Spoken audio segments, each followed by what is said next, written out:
We have Lawrence Thomas and Jerry Costello here. I'll start with Lawrence. I've known both these guys for a while, and Jerry started with us here in Sarasota, although not from Sarasota. Lawrence, you grew up in Louisville, Kentucky, correct? Born and raised, Louisville, Kentucky. I think his mic needs to come up a little bit. And pop me up. Pump it up. Oh yeah. That's right. Born and raised, Louisville, Kentucky. And family. What was your family dynamic like growing up? I was one of 5 children. Catholic family, Catholic schools my entire life. My father, on the other hand, was a Baptist. A Southern Baptist who got in a fight with his preacher when he was 16 and refused to go back to church. And I used to wonder during Lent why he could eat meat and I couldn't. I'm like, I want his God. His God seems much cooler to me.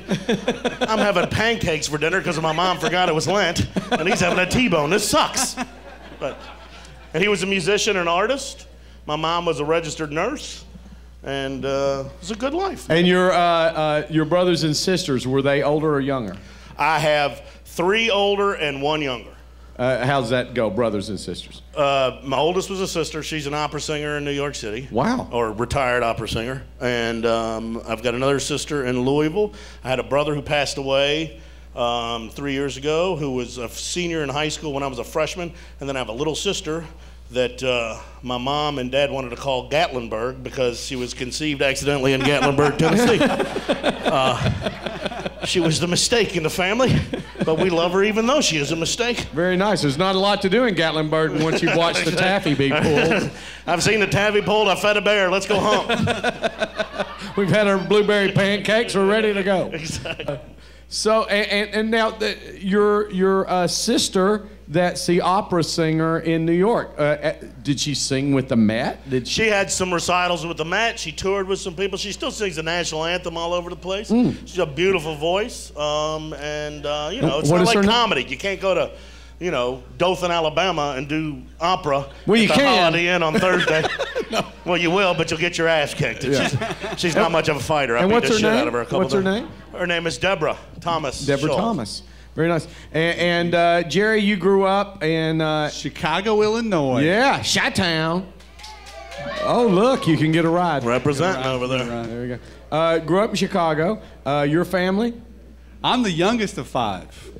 Catholic? The Catholic all the way, obviously. Yeah. So, well, that was the thing. See, I grew up in Chattanooga, Tennessee. I grew up in a Protestant Catholic neighborhood, and there was literally a Protestant school at one end of the street and a Catholic school at the other. We were Anna B. Lacey, and they were Our Lady of Perpetual Help.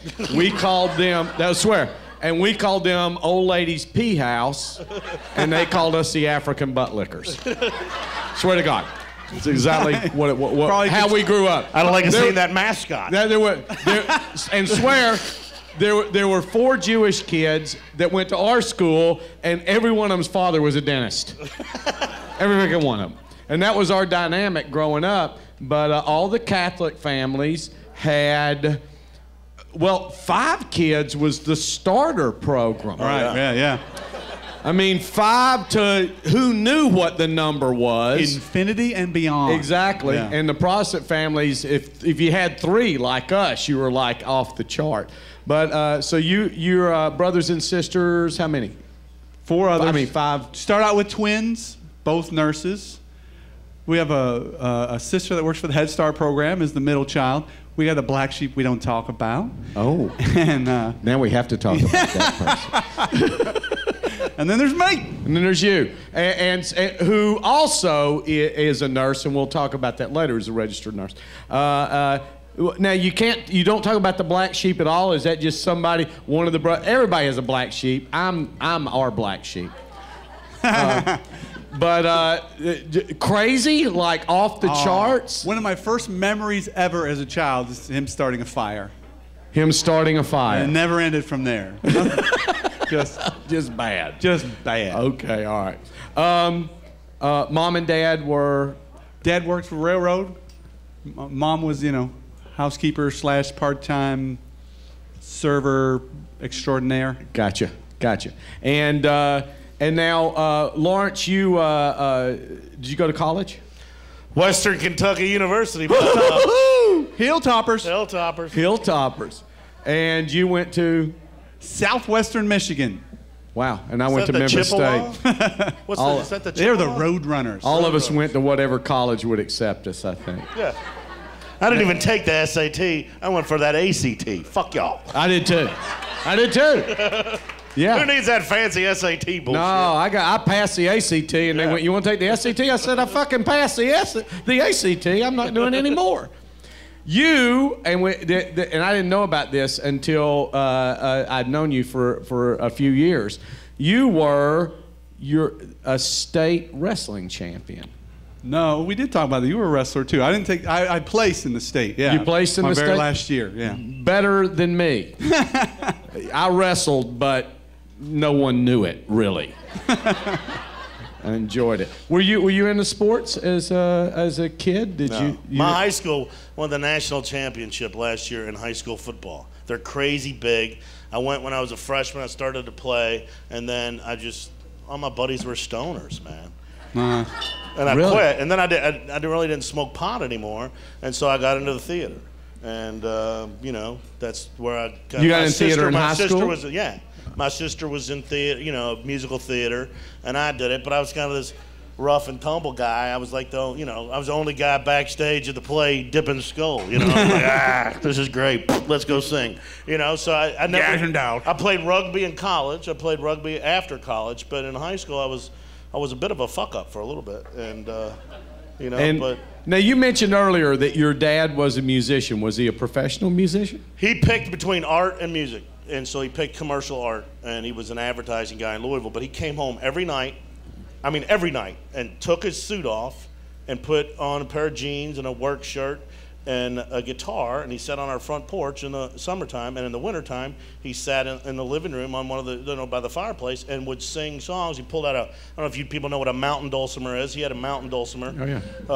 And an auto harp and a banjo. He only played jazz like at Christmas. Him and his buddies would go Christmas caroling with trumpets and horns and stuff like that. Nice. But yeah, music was his first love, but I think he figured he could make more money doing commercial art, so that's how he raised. So was that your initial influence to be a performer, watching your dad? I guess. I thought everybody in the world grew up with a sing-along on their front porch every night.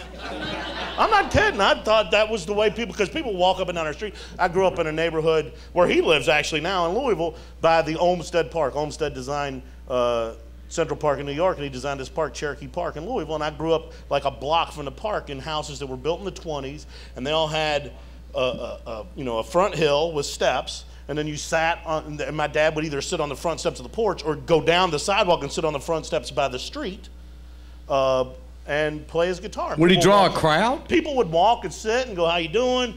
And hey, do you know this song? My dad go, "I try it," and he would sing it, and it was great. It was unbelievable way to grow up. That's cool. And anybody in your family an entertainer in entertainment at all? No, my dad would play upsides our heads sometimes. But, from time to time. From time to time.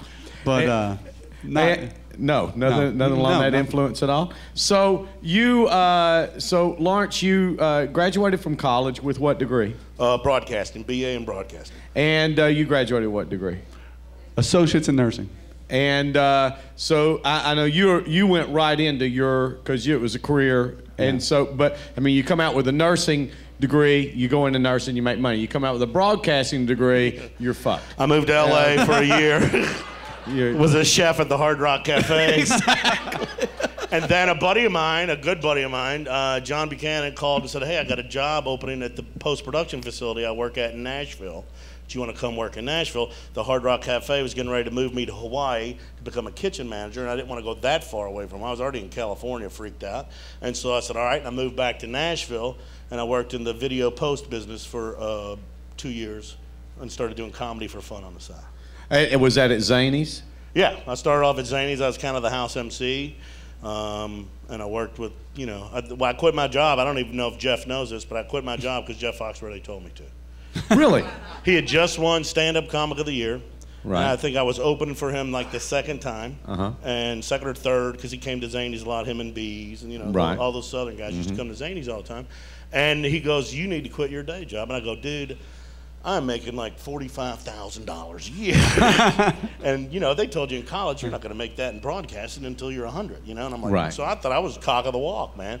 And he goes, I forgot how much he told me he was making as an engineer at AT&T or someplace like that. He was here. He was here working for ITT or something like that. And he goes, I quit my job, you should too. And so I went home and gave like 3 months notice and said I'm going to quit in 3 months.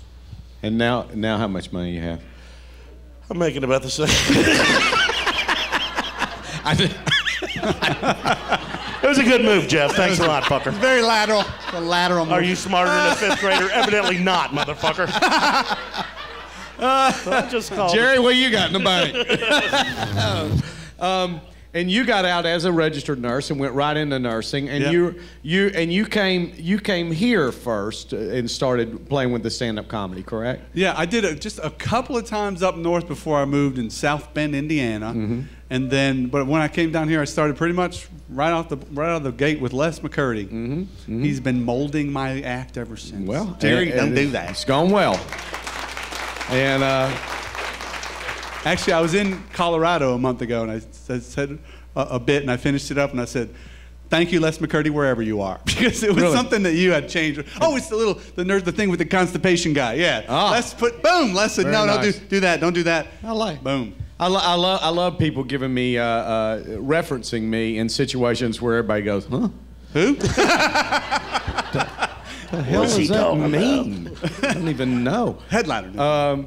So now you're both doing this and enjoying it, and you've been doing this for what, about 21 years. 21 years. You're out in Los Angeles. Right. You told me you just you're pretty sure you just got a little part in a sitcom. Knock on wood. Tiny. Yeah. Just like a one-shot deal. I've done it before on a sitcom before, and a friend of mine, just thank God for stand-up comedy friends, called and goes, "Hey, I'm writing on this sitcom, and I just wrote a small part and think you'd be perfect for it. I'm going to tell the casting people." And they called me yesterday, and they said, "Do you want to be on this? You know, it's just a tiny one. You know, Tell these people. They call it under 5. Okay. You do under 5. Now tell these people how difficult it is to even get the smallest role on a national television. It's the hardest thing in the world. You cannot. I would, you know, what, a fat man walk through the eye of the needle, whatever. I mean, you know, it's hard. I mean, it's hard to get an agent. You can't get in with. That's why when a comedy club is owned by a good comedy club owner, especially a good comedy club owner that used to be a comedian. Used to be. I mean, a traveler. Oh. I mean, but you know what I mean. I know what you mean. I think I went to. But I couldn't let that lay there. But the top is always clogged by people who aren't in the business. Creative. Yeah, right. Yes. They're all business people, and so to get somebody that's I had a stand-up friend who got me the gig, and it's hard. You know, it's hard to get an agent, much less to get, plus comedy and acting are two different things, man. And so you work a completely different muscle. That's what I always tell the young comics that come out to LA, because so many comics are like stuck up on, I'm not going to do improv, I'm not going to do music, I'm a straight stand-up comic. Well, that's fine, but if I'm going into battle, I want a machine gun, I want a rifle, I want a knife, I want a bomb, I want every instrument I need to win. And I think that every comic that goes to LA ought to be taking acting classes, improv classes, singing, dancing, whatever you got to do to make it, because it's a total different muscle. I've sitting in classes with comics, I've seen them get up there and try to act, and you're like, God damn, what the hell? And it's different. So it's really hard. And you know what? I had five episodes of one sitcom, and now this little one, and I just did a play in New York. So those are fun things to branch outside of comedy.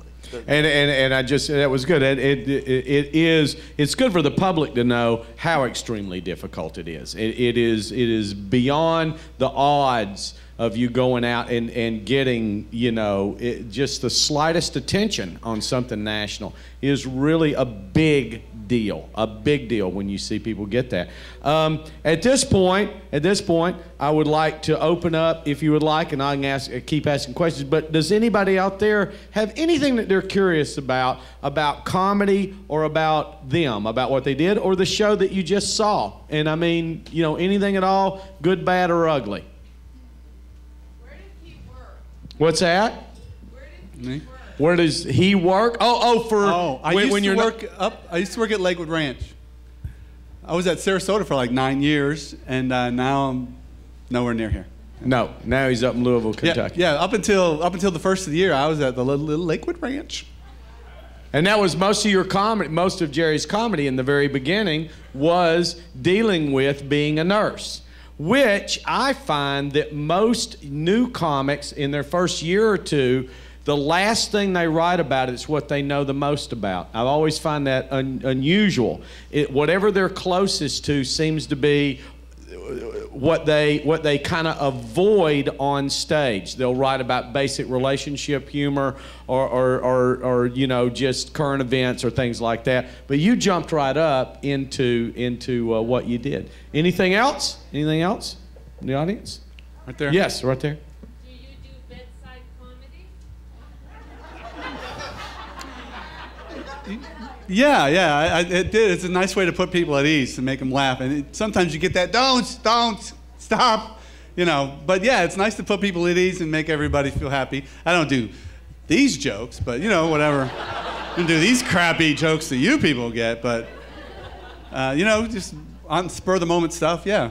Try to make people laugh and kind of chill them out a little bit. Anything else? Yes, over there. Some.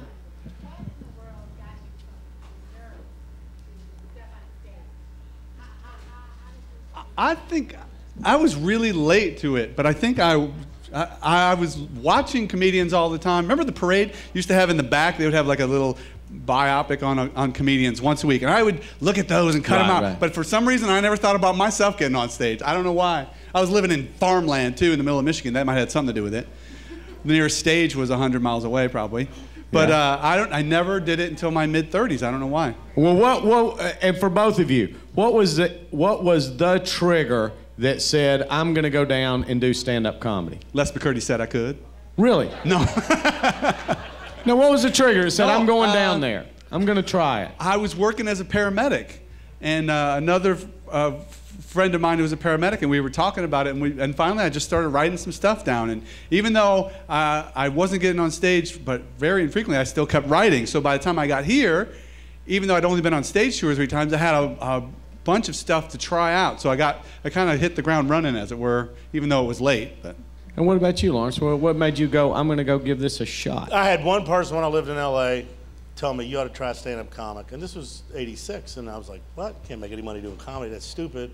And then I moved to Nashville, and then all my clients kept going, man, you're funny. And they would request to work with me. I was probably the worst technical person at the post-production place that I work at. I'm not, you know, everything's personality with me. But there were people that were like, hey, let's work with that guy, because I would, you know, screw around, tell jokes, and have fun while I was in there. And finally, somebody goes, you know, there's an open mic night at this place called the Cockeyed Camel, and this guy teaches a class. So I went and took the Nashville version of Les McCurdy's open mic thing, and, you know, I think everybody starts kind of the same way, don't they? I mean, no, somewhat. I just think, how did you start? What's the trigger? The trigger for me was I just graduated from the University of Memphis, which was Memphis State back then, with a theater degree. I was headed to Los Angeles because I had a guy had come there as a guest artist, and now because I'm an old bastard, I'm spacing his name out. Stuart Margolin, who was in all of James Garner stuff. He was Angel in the Rockford Files. Oh, yeah. He was all. So I got to know him, and he was like, once you get out to Los Angeles, I've got a good acting teacher I can hook you up with, that if you do well with him, the studios use his people. So I was headed that way, and a close friend of mine was in Denver, working there in the teaching, And I stopped in, but he was doing film. He was doing documentary films, Ken's sons. And I stopped there because I'd never walked in front of a camera. And I thought, Ken's got a camera, we're doing that, we can play in front of the camera, I can get an idea of working in front of a camera. It's the only reason I stopped there in Denver. I stopped there, stayed there for several months, and while we were there and doing things, everything that we did came out comedy. And we were just into doing funny stuff, like from watching Saturday Night Live. And so there was a comedy club in Denver, the Comedy Works. And this was 1980. There weren't many comedy clubs. As a matter of fact, the next comedy club was in Vegas, and the next comedy club the other way was probably in Kansas City or something like that. There weren't many clubs. And we went down there on open mic night, and we did sketch comedy, because we didn't know how to do stand-up comedy. We had no clue. We did sketch comedy. They thought, and they liked us because we were different. So they would let us up every open mic night. And back then, they'd put 20 comics up, and there were 30 more that got turned away every Monday. And the audience was packed full. Roseanne Barr was a open micer back then. And we thought we were the shit. And finally, they put us up on a regular night. And we went up, and George McKelvey, who ran the club, who was in Ace Trucking Company years ago on the Tonight Show and this, that, and the other, we thought we killed that night because we got 4 laughs in 4 minutes. And we thought we smoked them. And we came off stage, and we were like, we're ready, and George was like, you guys ain't cut out for stand-up comedy. Maybe cabaret, maybe theater, but he goes, you ain't cut out for stand-up comedy. You're not fast enough, you're not quick enough, I'm just telling you. And he walked out of there, and me and Ken went, that old fucker don't know what he's talking about. We are cutting edge. And we quit our jobs, and we hit the road, and we found out in 3 months that George was exactly right. But we knew that we loved it. We loved it, and we could figure it out. And that's what got us into it, you know, was basically knowing that these comedians, in our mind, had the greatest job in the world. A lifelong adventure that was a job that was a vacation, because you're just making people happy wherever you go, making yourself happy and having a blast. What could be better than that? And there isn't anything better than that. It's unbelievable. It's unbelievable. No matter how much, I mean, whether you're Jeff Foxworthy and you're sitting there with $1 kajillion in the bank, or you're us and you're sitting there with enough money to get by and do okay and, you know, raise a family. You've got a daughter, and no. And some people shouldn't procreate. No. It's the greatest thing in the world.